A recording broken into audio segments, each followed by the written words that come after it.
Thank you very much, everybody. I'd like to begin by saying that we just completed a meeting with the Secretary of Treasury, Steve Mnuchin, and Secretary of Transportation, Elaine Chao, on proposals regarding the airlines and the airline business. And we're working very closely with a lot of different people. We'll be probably putting out a proposal and giving them some of the details, some of the very powerful details over the weekend. It's moving along quickly. The airline business has been hit very hard, as everybody knows, and we are going to be in a position to do a lot to help them so that they keep their employees and they save their businesses. And that'll be taking place, I think you can say, over the weekend. We may even have discussions with some of the airlines or all of the airlines over the weekend. And I think it's going to be a very acceptable package. It's a very big package and a very acceptable package. It'll be good for our country, good for the airlines, good for a lot of people. Likewise, I just spoke with the president of Russia, Vladimir Putin, and the king of Saudi Arabia, King Salman, and we had a big talk as to oil production and OPEC and making it so that our industry does well and the oil industry does better than it's doing right now. It's the numbers are so low that there'll be layoffs all over the world. There'll be certainly layoffs in this country. We don't want that to happen. We built a great energy business in the United States. So we have tens of thousands of jobs. We had a very good talk. We'll see what happens. But as you know, OPEC met today, and I would say they're getting close to a deal. We'll soon find out. So that was a conversation we just had. So we had a busy hour and a half. And let me begin by expressing my sincere gratitude to the American people. Millions of Americans are making profound and difficult sacrifices in their own lives because they know it will save the lives of countless others, and that's exactly what it's doing. You see what's happening and where we are, where we stand, and hopefully we're going to be opening up. We can call it opening very, very, very, very soon, I hope. Together, our people are writing one of the most noble chapters in the proud history of our nation. Americans are also encouraged to learn that Boris Johnson, Prime Minister, has been moved out of intensive care. That's a tremendous statement. And we continue to pray for him and his fast recovery. That's a very, very positive development. As the New York metropolitan area continues its battle against the outbreak, the full power of the federal government is there to support them. As you know, the Javits Center has now been fully converted into a 3,000-bed hospital, one of the largest anywhere in the country, and by the incredible professionals. I have to say the Corps of Engineers, what they can do is just incredible. They've done a fantastic job, and they're building nationwide 21 temporary hospitals and care facilities, adding 17,000 hospital beds, and they did that all within a very short period of time. It's incredible what they've done. Army Corps of Engineers and FEMA has been fantastic. Our sweeping airlift operation to keep doctors and nurses supplied with protective equipment. Project Airbridge continues to expand with more than 24 flights already completed and 49 additional flights now scheduled in the near future. So that's been very successful, and that gear and those outfits are being handed out. As they arrive, they're going directly to point. The American medical system continues to perform beyond our highest expectations, reminding us that the United States is blessed with the most advanced healthcare and the most skilled healthcare workers anywhere on the planet. Other countries are looking to what we're doing, and our testing operation has now become far and away the most sophisticated and the best anywhere. And we want to thank all of the heroes on the front lines as they fight to save American lives. We're at the top of the hill, pretty sure we're at the top of the hill, and now we're going downward. In some cases, we've already started that process. Earlier today, I spoke with hundreds of mental health leaders and advocates from around the country to discuss the vital work they're doing. We had the top doctors in the country, some international doctors. Mental health, big factor. Not only has the virus inflicted immense physical suffering on many people, but also mental and emotional suffering as well. Even though we're staying physically apart, no American is alone, and we're all in this together. But the mental health doctors and experts, it's a very great call. It was a very interesting call. They're working very hard. We're also seeing encouraging signs in our race to develop breakthrough treatments and therapies. Pfizer revealed today that it has found a promising new treatment that might prevent the virus from replicating, and that it hopes to begin testing in clinical trials very soon. It's going to be very, very soon. They have great feelings for this particular therapy, and they think that a lot of good things are happening through the FDA's Coronavirus Treatment Acceleration Program. 19 therapies and treatments are now being tested, and 26 more are in the active planning or clinical trials. So we have 19 therapies being tested currently, and 26 more are in the active planning for clinical trials. That's a big statement. That's a lot. Trials for Gilead's anti-rival drug remdesivir continue, and the company has also expanded emergency use for new patients, getting good early results, by the way. The companies that manufacture hydroxychloroquine are massively ramping up production. As you know, many people are recommending strongly Z-Pak be added, the Z-Pak, and also zinc. And the federal government continues to build our stockpiles and distribute millions of doses for doctors to use as they see fit. And I'm pleased to inform you we're just having a lot of good things are happening, but we'll have to see how that all works out. But we've purchased and we have stockpiled millions and millions of doses, and we're distributing it. Some states want it very badly. Michigan, we just sent a lot to Michigan and other areas. I'm reporting today that we passed 2 million tests completed in the United States, first time, most anywhere in the country. It's a milestone for our country. It's a milestone anywhere. Nobody's done anywhere close. Our tests are highly sophisticated and highly accurate. At the same time, we're making important progress on the economic front of this war. In a few moments, Secretary of Labor Eugene Scalia will explain new steps that we're taking to ensure American workers swiftly receive unemployment and paid leave benefits, and that employers protect the health and safety of all workers, including essential workers on the job, working very, very closely with workers and with employers.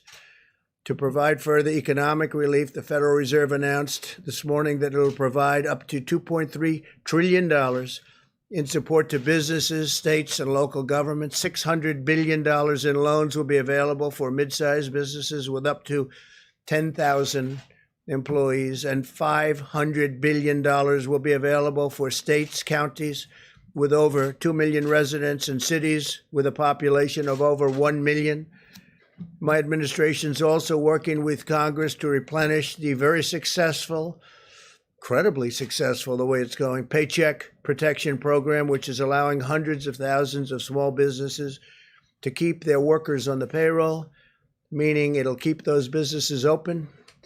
We need both Democrats and Republicans to come together to get this the legislation completed, and it looks like it's on its way, but we need both, and it should be for people that are working, for the workers. And if you look and you see, we have a lot of people that are affected by that, and it's a very positive development. So we have to get a bipartisan approval of that, and hopefully that'll happen today. The Department of Education is also announcing the availability of more than $6 billion in emergency grant funding to assist college students impacted by the cancellation of classes and the suspension of housing. A lot of people had a lot of things suspended. Housing is one of them. Previously, we waived student loan payments for 6 months. So student loan payments have been waived for 6 months. So we'll discuss it after that, maybe go further. Although this medical war has separated our citizens for a period of time, it's also united our entire nation. I think I can say, like almost never before, Americans are moving forward with common purpose and shared resolve, determined to vanquish the virus and lift our nation to even greater heights. We are supremely confident in the magnificent future that awaits the American people. And with that, before I invite our Vice President, our great Vice President, and Gene Scalia to speak, we'll take a few questions, and then I'm going back into negotiations on oil and on airlines. Yeah, please. Conversation with President Putin and the King. Yeah, I had a very good conversation. Did you organize that call, and do they understand the problems they're causing with Yeah. the oil output? Yeah, situation? no, there's so much production, nobody even knows what to do with it. That's how it's working. And Saudi Arabia, and as you know, Russia, it's well known that we're producing a lot, and they were perhaps fighting with each other over the production and the amount of oil being produced. And frankly, there's not enough room to even store it. Our storage is now full, going to be very soon. Our strategic national storage is, I said, this is a great time to fill it up, load it up with oil that frankly is at pricing that nobody's ever seen before. I don't think we've seen this probably since the 1950s. That was with big dollars. So we'll see what happens. The conversation was very good. They're getting close to a deal. That's OPEC and many other countries outside of OPEC, and we'll see what happens.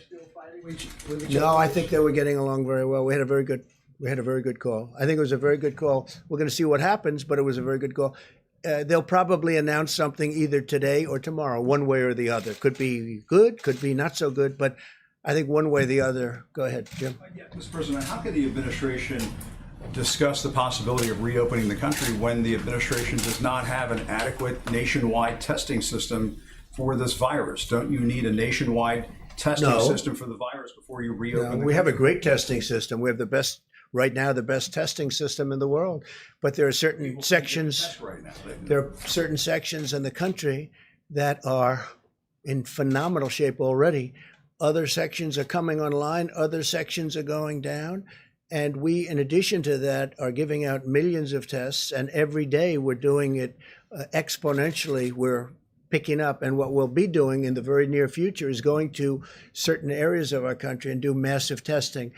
It's not necessary, but it would be a good thing to have. Don't you need that, though, Mr. President, to make sure people are safe going back to work? You don't want to send people back to the workplace. We want to have it, and we're going to see if we have it. Do you need it? No. Is it a nice thing to do? Yes. We're talking about 325 million people, and that's not going to happen, as you can imagine. And no, it would never happen with anyone else either. Other countries do it, but they do it in a limited form. We'll probably be the leader of the pack. Please. Mr. President, what do you say to the 16 million Americans, more than 16 million Americans who have lost their jobs in the last 3 weeks and fear that the economy won't just bounce back, like you said? Well, I think the economy is going to do very well. Now, that's just my feeling. It's a strong feeling. I've had good, proper feelings about a lot of things over the years, and I think we're going to do well. We're doing it looks like we're at the lower end of the curve in terms of death, which is a terrible word, a terrible dark word that we've experienced like nobody's ever seen before in this country. I mean, we have numbers that are terrible, but when you look at the lower levels of 100, lower prediction levels of 100, 120,000 to 220,000, or if we did nothing, up to 2.2 million people, we're looking at a much lower level than the level of, I hope, than the level of 100,000. So we're going to see. We're going to have to. You can never do anything about the people that lost their loved ones and lost their friends, and I mean the great friendships. And I'm not sure a lot of people will ever be the same. But I think our country, from an economic standpoint, will end up being stronger than ever. We have tremendous stimulus. We have tremendous stimulus plans. We have things in the works that are going to really, I think, fire the country. I think that what's going to happen is we're going to have a big bounce rather than a small bounce. But we will be back. And I think, honestly, I think our country is going to be back from an economic standpoint. Again, you can never replace the people that were lost, and to their families, certainly you can never do a thing like that. But we will have succeeded in many ways, hopefully keeping the number way below our minimum numbers. And also from an economic standpoint, you know, we met with the mental health people today, and that takes this has taken a tremendous toll mentally on a lot of people. And I think we're going to open up strong. I think we're going to open up very successfully. And I'd like to say even more successfully than before. Please. Thank you, Mr. President. Oil is trading today at about $23 a barrel in New York. Where would you want to see the price? Do you want it at $30, $40, $50 a barrel? Well, I want to see it where there's a certain market, but I also don't want to see it where people have no idea. You know, we'll be opening up areas for storage of oil, massive areas for storage of oil, because oil today is not selling. And what happened is the virus knocked out 40% of the market. Immediately, you know that, you know the number, 40%. Now, there was a lot of oil, but it was very controllable. All of a sudden, they lost 40%. You look at the road, you look at the car, you look at what's going on. There's nobody driving. There's no reason for it right now. That'll start coming back. But we are storing millions of barrels of oil that nobody thought would even be possible. Frankly, ships turned out to be a good business for some people because they're filling up tankers, sending them out to sea and not saying where to go. They're just sitting out there loaded up with oil. So we want to save our energy in this country. We want to make sure that our energy companies, businesses, and employees, workers, remain strong. So that's how I'm involved. And I think that's going to happen. So right now, if you look, you're probably talking 23, 25. If they announce a deal, we can get it up. We need a minimum number so the companies don't go out of business. So they're not going to lay off all of these energy workers who are important to our country. And, you know, we're now energy independent. We could do something where we only used our oil. But I think the long-term benefit is to be able to just go with the market. And it's going to work out. It's all going to work out. If you looked at 3 weeks ago, as you know, because we talked about it, 3 weeks ago and 2 weeks ago, this was catastrophic. I think it's really hitting bottom. And I think that, I mean, we've had a bottom, but now at $23 and $25 and probably heading up. At the same time, we save our energy and we also produce great, cheap energy and we save our jobs. Yeah. I want to ask you about the Paycheck Protection Program, because every day we're hearing from small business owners who are telling us that their banks don't know how to access this money, they're trying to apply, they can't figure it out. So where does the fault lie? Does it lie with the banks? I don't think there's a fault. They're doing record numbers of dollars. They're dealing with many community banks. They're dealing with Bank of America, Citibank, a lot of Wells Fargo, as you know, is very much involved. And they're dealing with the bankers. Can't go that quickly, but I'm hearing it's a very, very successful rollout. They did want changes in applications. They want changes in loan requirements, et cetera. But they're taking billions and billions of dollars worth of loans. And in the very near future, the banks will be relieving the money. They'll be paying out the money. Yeah, please. Sure. Are you still expecting the USMCA to take effect on July 1st? And considering the fact that the auto industry is hurting these days, are you ready to postpone the well, we have a application of the deal. new rules? Yeah, the deal is with Canada. The deal is with Mexico. We have a deal. And obviously, the deal is different from the standpoint that production will be lower. But we have a deal. It's a signed deal. It's a deal that's one of the worst deals that we've ever had was NAFTA, one of the worst trade deals ever made by any country anywhere. And we'll be terminating that. And the new deal is a great deal for our country. So that's something. Now, again, we get hit by the virus, and we'll see where that all goes. But certainly car production is going to be down for a little while. But ultimately, good for our farmers, great for our farmers. We'll be helping our farmers, by the way. We have money going out to our farmers in the pretty near future having to do with, you see what's happened. The farmers got hurt very badly by all of this. People are eating less from the standpoint that there's no restaurants are open, no businesses are open, no hotels are open. They'll start to come back, but we're going to be helping out our farmers. Yeah, please. All the new auto ahead. regulations. Thank you, sir. Philip Wegman, Real Clear Politics.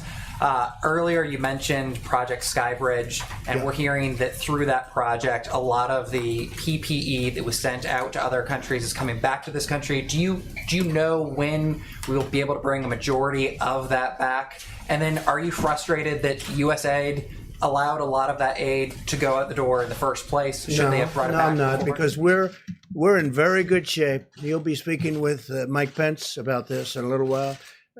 You look at the hospitals, you look at what's going on. Yesterday I spoke with the governor of Louisiana.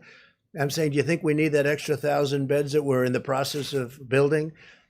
We are really in good shape. You're not hearing people are needing ventilators much. In fact, we're going to start helping other countries with ventilators. We're going to end up having a lot of ventilators for future should something happen for hospitals, ideally to keep and have. But no, I think we're in very, very good shape. We have calls with governors all the time, and the governors are in very good shape now. We have sent billions and billions and billions of dollars between ventilators, equipment, protective equipment, masks. We have 500 million masks coming. 500 million from one group. 500. It'll be 300 million and 200 million over a short period of time. No, I think we're in very good shape. Please. President, speaking of testing, some experts, including Scott Gottlieb, have talked about 750,000 tests per week being needed before the economy is opened. Can you address that? Do you agree with those numbers? If not, how many tests per week do you think we should have before the economy is open? I don't like using the word needed because I don't think it's needed, but I think we're going to try and hit a number like that. That's a very high number, but we're going to be trying to hit it. And we probably might be able to do that. Please, go ahead. Do that, sir. Go ahead, please. Thank you, Mr. President. Today, the Democrats pushed for more rescue money for states and hospitals, which are complaining that they need it to fight the coronavirus pandemic. Do you think hospitals and states need this money? Would you support? I do, and I do support something, but I support it for the next phase. It's much simpler in the next phase, whether that phase is infrastructure or whatever. So I'm going to leave you now with Mike Pence and with Eugene Scalia. And if you would, I look forward to seeing you tomorrow. We'll see you tomorrow. We have a lot of very big news to report. We've had a tremendous day between, I believe, what's happening with the energy industry and I believe what's happening with airlines. I look forward to seeing you. Thank you very much, everybody. Thank you.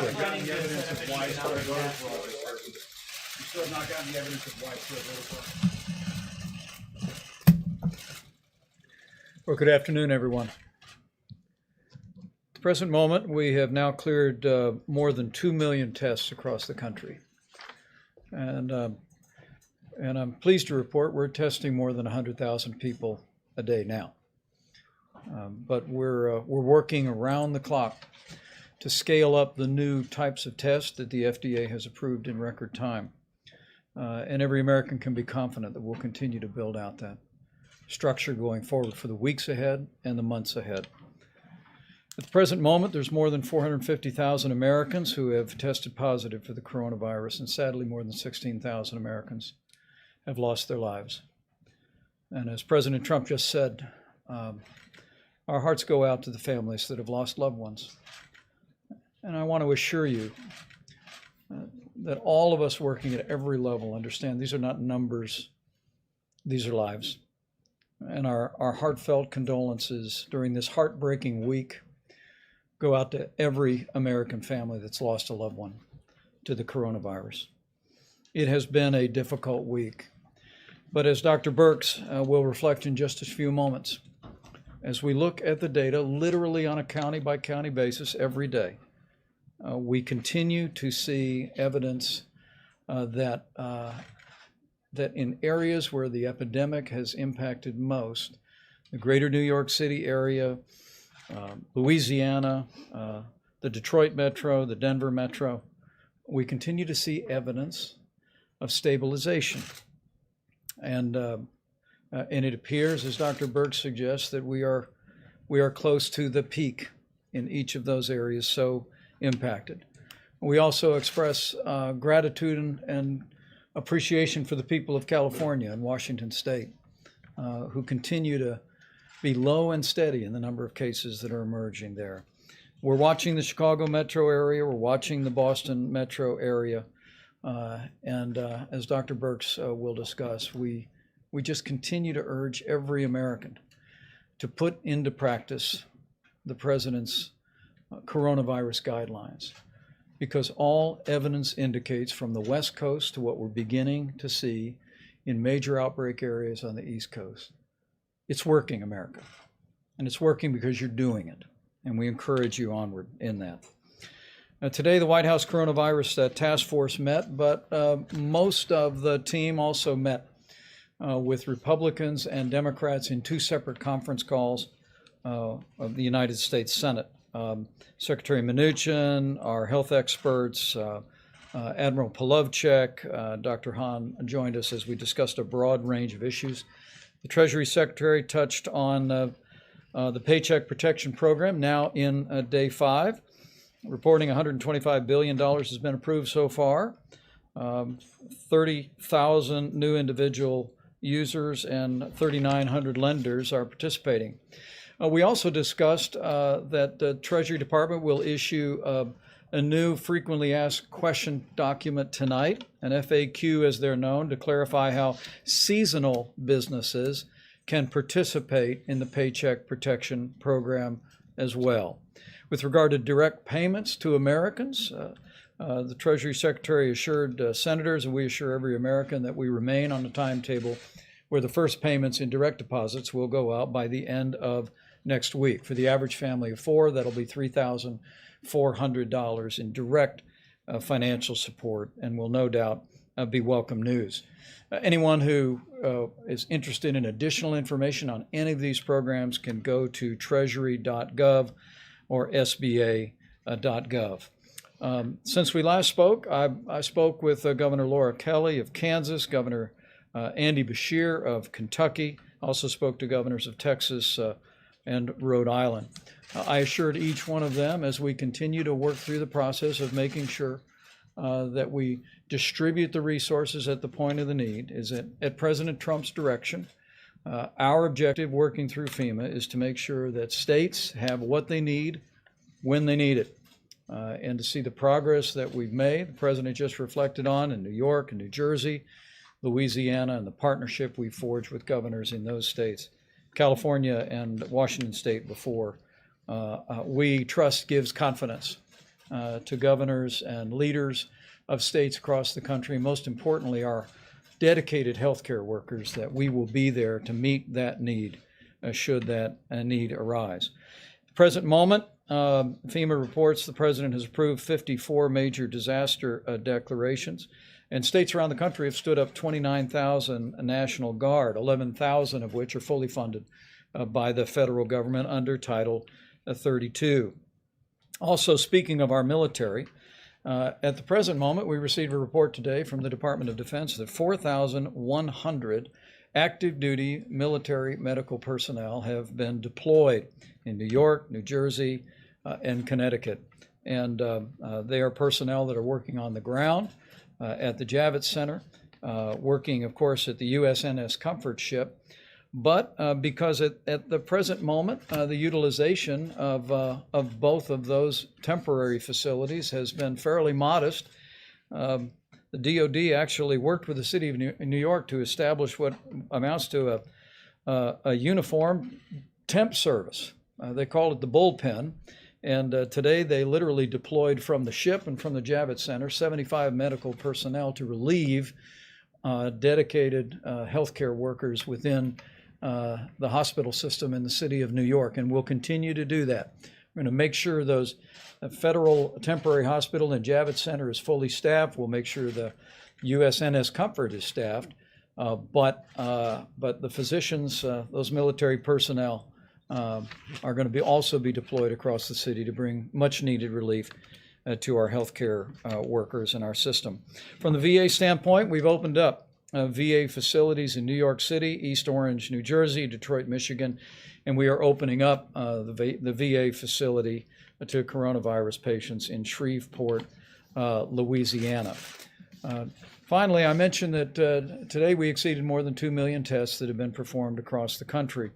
And also, literally, working with the U.S. Public Health Service, states around the country have stood up hundreds of drive-through testing sites.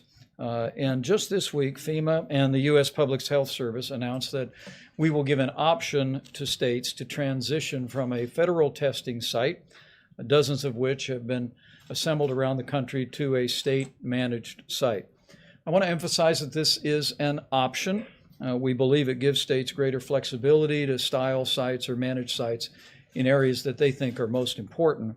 But we're also processing requests for continued federal participation in states from New Jersey to Louisiana to Illinois, Colorado, and Texas. And we want to assure people in communities all across the country that we'll continue to partner with states to the extent that they prefer us to be a part of it. With regard to the air bridge, 3 flights were scheduled to arrive today in Chicago, New York, and Dallas-Fort Worth. 49 flights are scheduled over the next 3 days. And we continue to work supplies. We continue to literally leave no stone unturned around America and around the world. We're literally in the process of acquiring tens of millions of supplies that are being brought into a distribution system organized out of FEMA and focused on the areas most in need. We're also bringing real innovation, and at the White House Coronavirus Task Force today, we tasked the FDA and CMS to review the feasibility of allowing hospital workers to use cloth gowns for performing procedures. It was observed that 20 years ago, most physicians and most surgeons wore cloth gowns every day and laundered them, but it's transitioned to disposable gowns, and we're working very rapidly in the next 24 hours, and we'll have guidance for hospitals and healthcare workers about the ability to in effect recycle gowns and make sure that we have the supplies that we need. As the President mentioned today, the President and the First Lady and I and my wife Karen were honored to be a part of a conference call with mental health professionals from all around the country. And we know while there are families that are struggling with the coronavirus and struggling with heartbreaking loss to the coronavirus, we understand this is a very challenging time for every American, but most especially Americans who struggle with mental disorders or struggle with addiction. And the President brought some incredibly dedicated people together to make sure that they know we're with them. Early on, the President expanded access to telemedicine, and we've also issued guidance for using technology to remain connected to social support groups. And we just urge everyone who may be feeling an emotional burden or a vulnerability during this time to reach out to the many resources that are there and to know that you're not alone, that we're with you, and we'll get through this, and we'll get through this together. So despite heartbreaking losses that continue this week in communities from New York to New Jersey to Louisiana, there are signs of progress and hope abounds.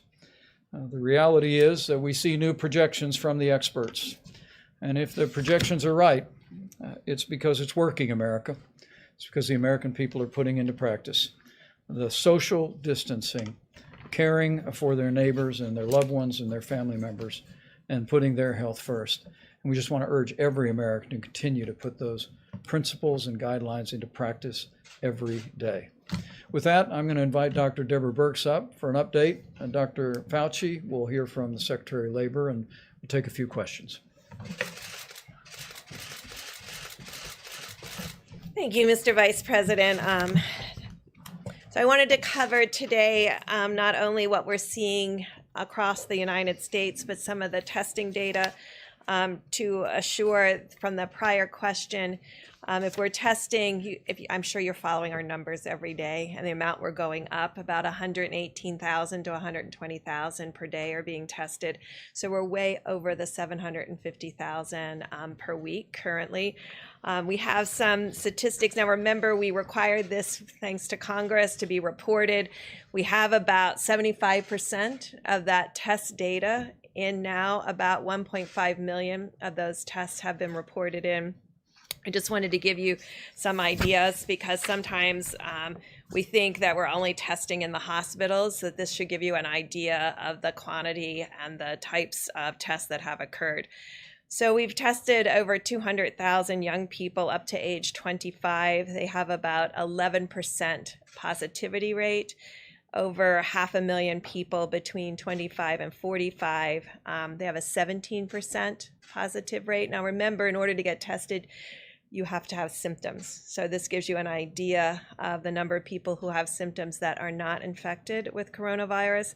Another nearly 500,000 people between 45 and 65, their positivity rate is 21%. Another nearly 200,000 between 65 and 85, 22% positive, and a small group of about 30,000+ individuals over 85, and they have a 24% positivity rate. And so this gives you an idea of we're testing throughout all age categories. I see a lot of men in the audience today. I just want to remind them about the importance of healthcare. Of the male-female ratio, 56% of the people who are tested are female, 16% positive, 44% male, 23% positive. So again, it gives you an idea about how men often don't present in the healthcare delivery system until they have greater symptomatology. This is to all of our men out there, no matter what age group. If you have symptoms, you should be tested and make sure that you are tested. We appreciate you engaging in that, and also really recognizing the issues about comorbidities and making sure that we're addressing those. I had a series of great calls with about 17 states that are in our more rural areas, specifically around our indigenous people and tribal nations. It was a very reassuring call, and we are testing across the country. We do have about 63% of states that have less than 10% positive despite significant testing.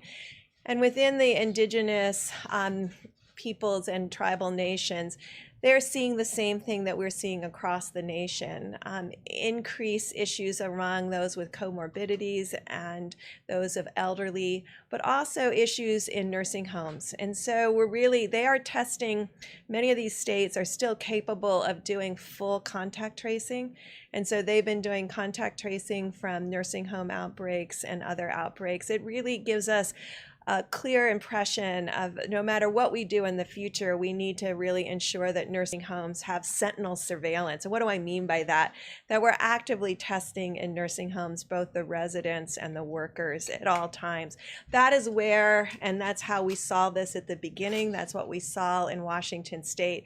And that's what we're seeing in many of the states that have very low case attack rates. The other thing that I want to leave you with, we certainly know how desperate and difficult the situation has been in New York over the last few weeks. And we've been telling and talking about how this would be the week that would be most difficult because of the large proportion of cases that are coming from the New York metro area. What's been encouraging to us, those early states outside of Washington and California, which still have extraordinarily low attack rates because of their level of mitigation, all of the new areas that are having new increasing cases, we talked about them yesterday, Washington and Baltimore and the Philadelphia metro area, that includes Camden, Wilmington, and the counties around Philadelphia. We're seeing that the case numbers, what we'll get to as far as attack rates, we talked about 1 in 7 in 1,000 in New York that are being measured. These are coming in even with their progress up their curve in the 1 to 2 per 1,000 range, showing that when you start mitigation early, it has a very different impact. All of this data is coming together, the testing rates, the seropositivity, the age groups, who really needs hospitalization, ICU, the innovative pieces coming from, we heard a great report from Louisiana this morning on the phone call where they talked about a minimum now of 40% of people coming off of ventilators alive and leaving the hospital. This is very encouraging to us. Really shows amazing progress clinically at each of these hospitals and the real lessons what we're learning and sharing across hospitals. but really shows us that the original outbreaks were very large, but the newer ones that we talk about in Washington and Philadelphia and Baltimore, it looks like their attack rates and the attack rates in Denver and some of these other states that we have been talking about are much lower than New York and New Jersey. And this gives us hope about really understanding how to integrate this information together, not dealing with a model, but the real life cases that are occurring and understanding how to move forward together to really have a different future. So thank you very much. Thank you very much, Mr. Vice President. So just reflecting about what we've been doing over the last few days, remember last weekend when we made the forecast that this would really be a bad week? As I mentioned yesterday and the day before, it is, in the sense of deaths, a bad week. In fact, every day there seems to be a record of number of deaths compared to the day before. In fact, New York today had, again, another record of, I think the city itself was about 820 plus deaths. But what we were predicting with the increase and the real adherence to the physical separation, the guidelines that the Vice President talks about, the physical separation, at the same time as we're seeing the increase in deaths, we're seeing rather dramatic decrease in the need for hospitalizations. Like I think yesterday was something like 200 new hospitalizations, and it's been as high as 1,400 at any given time. So that is going in the right direction. I say that, and I always remind myself when I say that, that means that what we are doing is working, and therefore we need to continue to do it. I know I sound like a broken record. That's good. I want to sound like a broken record. Let's just keep doing it. I get questions a lot, Dr. Birx and I, about these numbers, the projections that you went with from 100,000, 200,000, now down to 60,000. That's a sign that when, as I keep saying, when you take the data you have and you reinsert it into the model modifies. Data is real, model is hypothesis, okay? So that's what you have to do, and that's what I think we're seeing. The other thing that's some just broad general good news from the standpoint of a scientific standpoint, that there are a lot of candidate potential therapeutics that are going into clinical trials now that we're sponsoring at the NIH. The kinds of clinical trials that will give us the answer. Are they safe? Are they effective? And just what is the capability of using them under what circumstances? As prophylaxis, as treatment, in early disease, in late disease. So as the time goes by and we have the public health measures to try and contain this, we're doing an awful lot from a scientific standpoint so that when we do get to next year, next fall, next winter, hopefully we'll have something that we can offer in addition to the very important public health measures. So I'll be happy to answer questions later. Excellent. Mr. Secretary.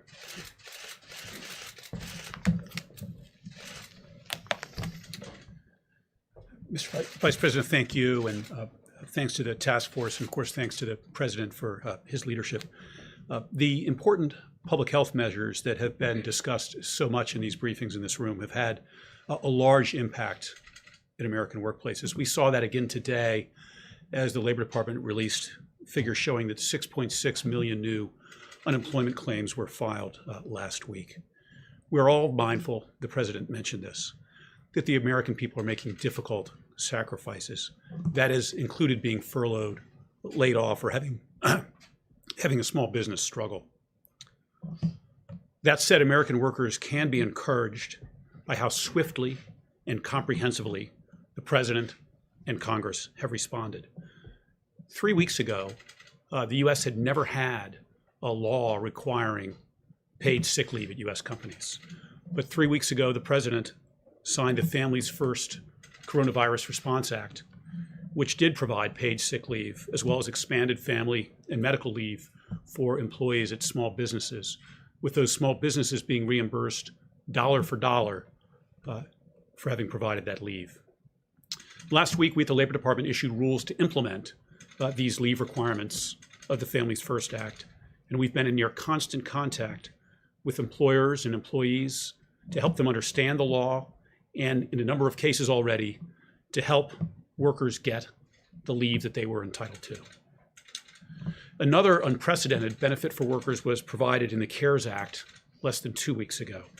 That law, as you know, includes a $600 a week plus up to unemployment benefits that are provided by the states. We have millions of unemployed Americans who are making a sacrifice for our national well-being. These bonus payments, and they're unprecedented, the government has never provided a plus up unemployment payment like this. These payments are intended to make those workers whole as near we can. This temporary benefit is available not just to employees, but also to the self-employed and gig economy workers. Before the president signed the CARES Act, gig workers, independent contractors were not available for unemployment compensation. Today they are. At the department, our team has worked day and night to enable states to make this benefit available. I'm pleased that a number of states are now making those $600 additional weekly payments. More states will follow in the coming days. How long it takes will vary by states. Some states' systems will take longer, but we at the department will continue to support them. We have already dispersed $500 million to states to help them with their systems and making these payments. We have another $500 million that we're ready to release. And for workers who don't get this benefit when it's first due them, states will be able to catch them up later when their computer systems are able to make these payments. Let me add that we're also mindful at the Labor Department that many Americans remain in the workplace, including on the front lines in our hospitals, as well as our emergency responders. My department's Occupational Safety and Health Administration, or OSHA, has been providing guidance to employers and employees on coronavirus since the early days of this health emergency. We are fielding and responding to calls from workers worried about their health, and sometimes from workers who believe they've been illegally disciplined by their employer for expressing health concerns. We will not tolerate retaliation. OSHA will continue to work with workers and employers to keep workplaces safe, using all the tools available to us, including enforcement if needed. I wanted to finish by commenting on the Paycheck Protection Program, which we heard about earlier, run by the Small Business Administration. This, of course, is loans to small businesses to enable them to meet certain costs, including utilities, rent, and, most important from my perspective, payroll. As you know, if these companies receiving the loans keep their workers on payroll, these loans are largely forgivable. Here's why that program is so important from my perspective. We're seeing unemployment filings right now of the like that we've never seen before. But these numbers aren't the result of an underlying weakness to our economy. Our economy has been vibrant, incredibly strong just weeks ago. If, as we've heard again today, if we are disciplined now and adhere carefully to the guidance being provided by health authorities, we'll get that economy back. The president spoke at the State of the Union of the blue-collar boom we are experiencing. We want to lay the groundwork now for a blue-collar bounce back. We'll get there in part by helping companies hold on to their workers, which is what the Paycheck Protection Program does. Keep them on payroll so that when businesses are ready to reopen, they have the workers they need and Americans have jobs. We will continue at the department, and I know here at the White House, to be laser focused on American workers and jobs until this is done. So thank you very much. Very well done. Thank you. Great job. Great. We'll take a few questions. Yes, please. Mr. Vice President, a question for you and then a question for Dr. Birx or Dr. Fauci. Just to clarify, on the federal funding for testing sites in the states, are you saying that federal funding will remain for those sites and will it remain at its current levels? It's not merely federal funding, but in many cases we provided personnel from the U.S. Public Health Service and also flowed supplies, personal protective equipment that was required for some of the early forms of testing, but it's less required today with new formats for testing. But it is an option, and as I've made clear to several governors, we'll continue to partner with our states. But I have to tell you that the way states step forward with the concept of drive-through and community-based testing is really inspiring. For our part, working with FEMA and our great team at the U.S. Public Health Service, we've stood up some nearly 50 different drive-through test sites around the country, but literally there are hundreds that have been deployed by states and by hospitals and local healthcare providers.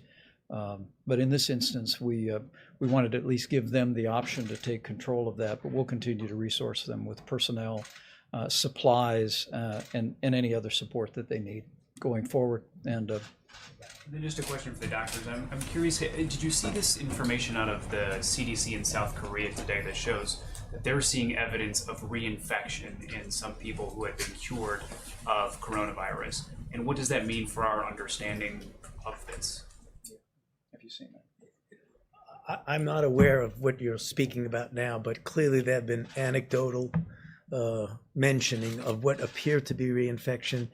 You have to really be very careful when you say reinfection, because what and we were dealing with this with even Ebola back during the Ebola time, that someone might still, when someone does a test on them, do a PCR on a body fluid of some sort and be able to detect what are likely nucleotides that are not replication competent.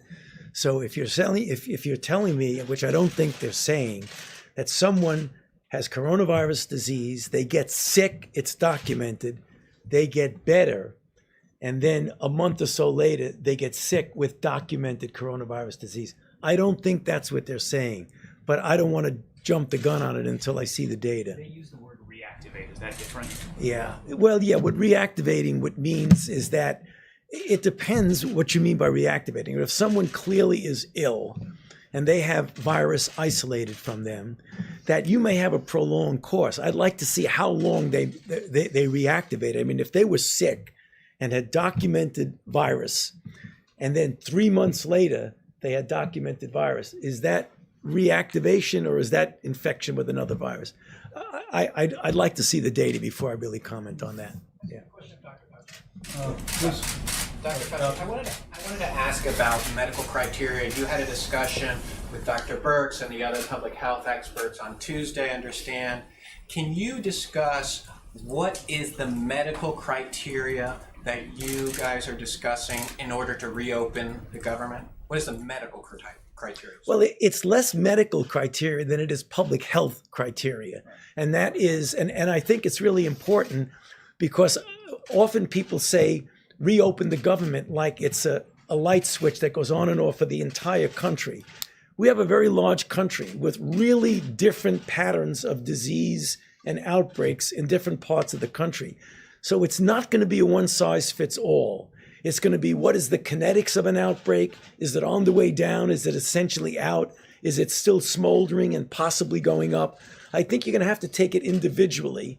And are there some benchmarks that you're looking at, though? I mean, are there some numbers that you're looking at, some data that you would like to see? What would you like to see before that happens? Yeah, well, I will allow Dr. Birx to come up with just my own opinion. I don't think they're going to be benchmarks that are going to be consistent from one to the other.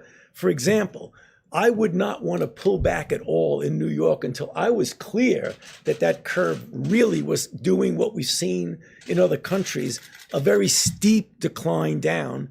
And we had the capability, if there was a resurgence, of having everything in place to be able to do the containment as opposed to struggling with mitigation with what we've been doing.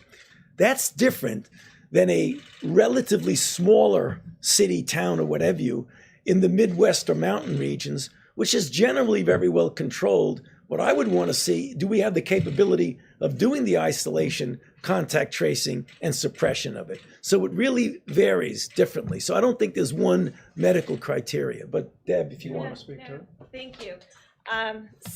It's what I tried to cover in the brief presentation I gave. In talking to the 17 states that have indigenous populations and tribal nations and discussing with them what they were doing generally and what they were doing specifically through the Indian Health Service, they discussed the ability to find new cases and doing full contact tracing.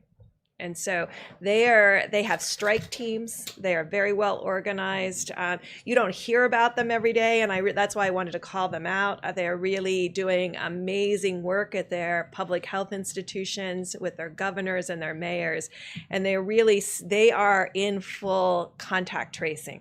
Yes, they're doing social distancing, but they're also doing full contact tracing and understanding all aspects of their epidemic. So we're looking at those pieces, as well as when I was talking about blunting, really when you're starting to go up that curve, having that unbelievable blunting where you only get evident attack rates. And I want to be very clear about that. When we see cases, these are symptomatics that have been diagnosed.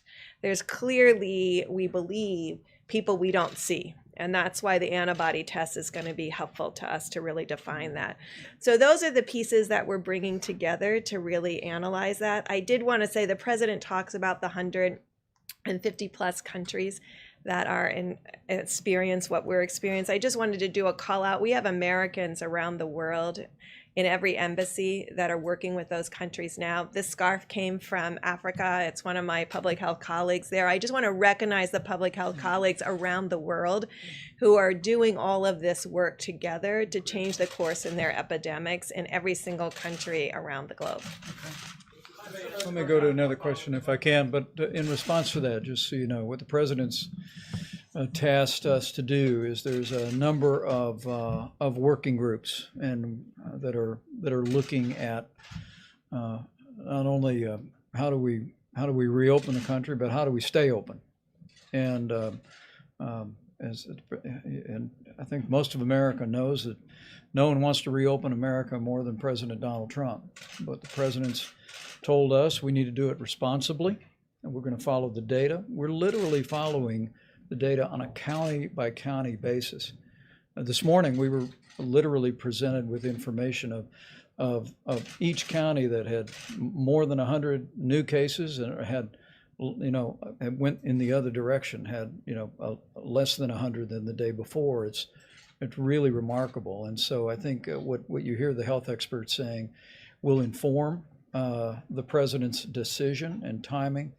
But make no mistake about it, that the best thing we can do to reopen America is put the coronavirus behind us, to reach the end of that curve with as little loss of life or hardship as possible, to have in place that we soon believe we will, the kind of therapeutics, I call them medicines that make you feel better, by this summer, and to have more widespread testing that we're scaling up each and every day, and also to have the kind of guidance that the CDC is even now developing for businesses large and small, for families and for schools, for that day that we do reopen America.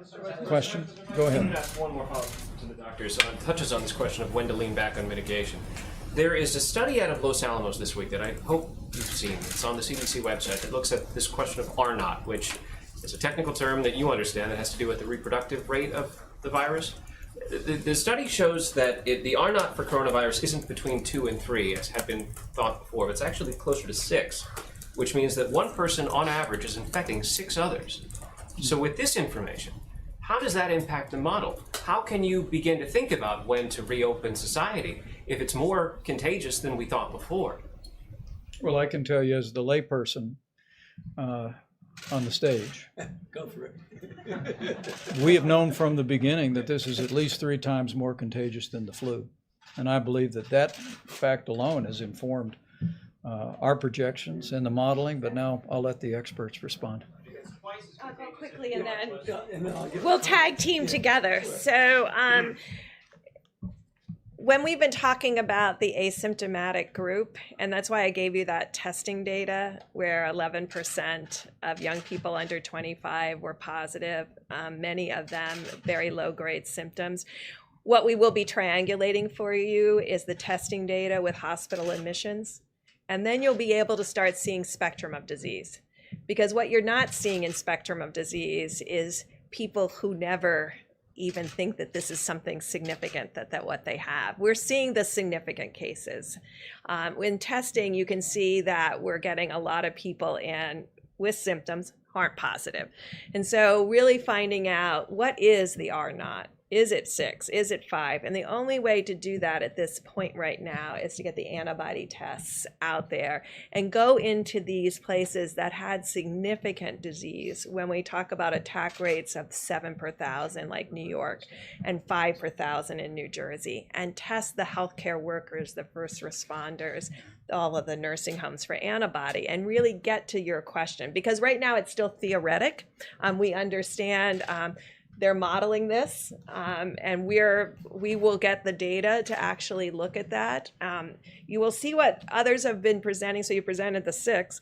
What others are presenting, importantly, is they're modeling what's happening with mitigation, and they're publishing that the R naught with mitigation is approaching like 1.3 and 1.5. So that, think of what that is. If it was 6, and then with mitigation, we have it into the 1s. That really shows the power of the American people.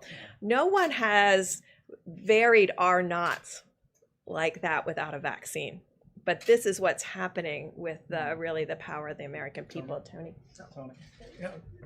Ditto to everything that Dr. Burke said, but I couldn't help but thinking when you talk about, you know what the worst enemy of an R naught is? Physical separation. How about one more? But do we have One more. Go right do we have ahead. testing capacity in the country right now to reopen in the foreseeable future? I mean, because the president talked about 2 million tests. Are we going to have the testing capacity needed to make Americans feel comfortable going back into their workplaces? I mean, it seems to me that is a pretty critical question at this point. People are not going to want to go back to work if they think their coworkers might be carrying the virus.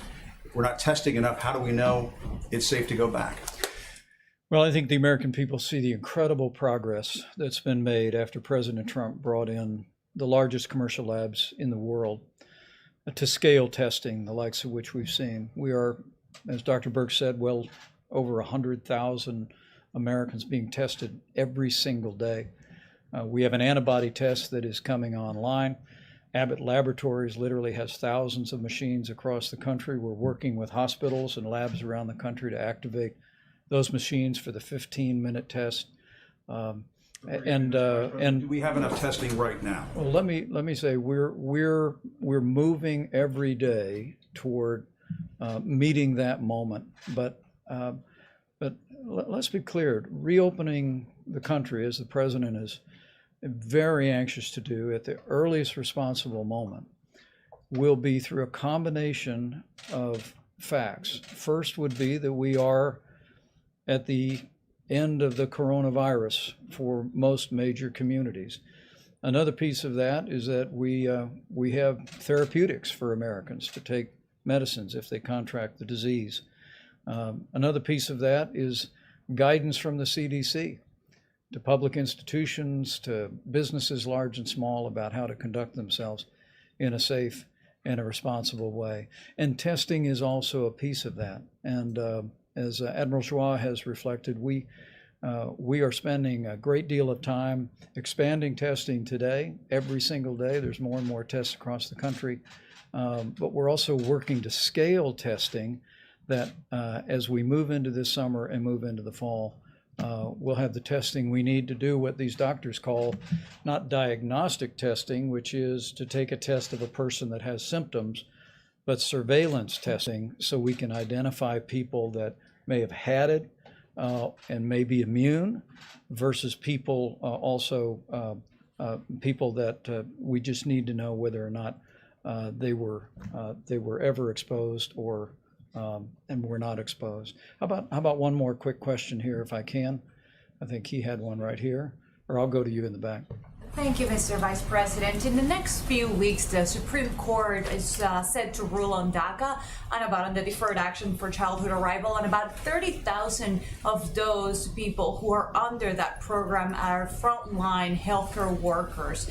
Is the administration in any way ready to protect them if the ruling comes in your favor and takes the protection out and they can no longer work in the health field as they're needed right now? Well, I think the president's been very clear on his desire to reach a solution on that issue with the Congress. But let me say, whether it be healthcare workers or people working in food supply, other people working in critical infrastructure, we're incredibly inspired by the way people across this country are stepping up to keep healthcare rolling and available, a high quality of care, even in areas deeply impacted by the coronavirus. And also, as we said the other day, hardworking people in our food supply, from the farmers to processors, to distributors, to truck drivers, to grocers. We received a good word that over the last several days, we've actually seen a significant drop with one major company in absenteeism. We issued new guidance from the CDC about how people who may have been within close proximity to someone who had the coronavirus could return to work before the 14 days if they didn't have a fever, if they tested themselves twice a day and returned with a mask. But the dedication of people to continue to work is truly inspiring. And I know as we go forward, we'll work through a broad range of national issues, but we're going to be incredibly proud for a long time about the way people all across this country responded to this moment. So thank you all very much. We'll see you tomorrow.